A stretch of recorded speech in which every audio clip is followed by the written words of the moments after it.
کہ عارف حبیب کنسورشیم نے Pakistan international air lines کو 135 ارب روپے میں خرید لیا ہے۔ عارف حبیب کنسورشیم نے قومی ایئر لائن کی نجکاری کے لیے بولی کے تیسرے مرحلے میں حتمی بولی لگا کر پی آئی اے کے 75% شیئرز خریدنے میں کامیابی حاصل کی۔ لکی کنسورشیم 134 ارب روپے کی بولی کے ساتھ دوسرے نمبر پر رہا۔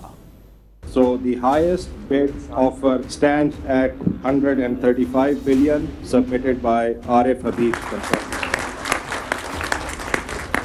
پاکستان انٹرنیشنل ایئر لائنز کے مستقبل کا فیصلہ ہو گیا۔ عارف حبیب کنسورشیم نے پاکستان انٹرنیشنل ایئر لائنز کو 135 ارب روپے میں خرید لیا۔ Consortium's revised bid stands at 134 billion.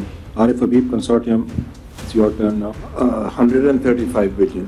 بولی کے پہلے مرحلے میں عارف حبیب کنسورشیم نے 115 ارب روپے کی سب سے زیادہ بولی لگائی۔ لکی کنسورشیم نے 101.5 ارب روپے کی بولی لگائی تھی، جبکہ ایئر بلو نے 26 ارب 50 کروڑ روپے کی بولی لگائی۔ In the first round that has been submitted by the Lucky Cement is rupees 101 billion and 500 million. 101.5 billion.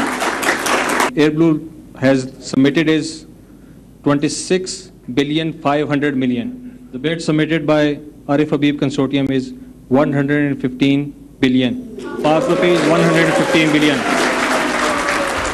دوسرے مرحلے میں لکی کنسورشیم نے 120.25 ارب روپے کی نئی بولی لگائی، جبکہ عارف حبیب کنسورشیم نے 121 ارب روپے کی نئی بولی لگائی۔ So from Lucky Consortium side, our revised bid is 118.25 billion.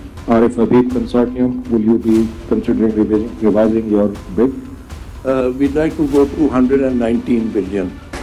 اگلے مرحلے میں بولی نجکاری کمیشن بورڈ میں منظوری کے لیے پیش کی جائے گی، جس کے بعد کابینہ کمیٹی برائے نجکاری سے منظوری لی جائے گی۔ حتمی لین دین کی منظوری وفاقی کابینہ میں ہوگی۔ گزشتہ سال 31 اکتوبر کو پی آئی اے کی نجکاری کے لیے 10 ارب روپے کی بولی لگی تھی، جبکہ حکومت نے گزشتہ نجکاری پر پی آئی اے کی ریزرو پرائز 80 ارب روپے مختص کی تھی۔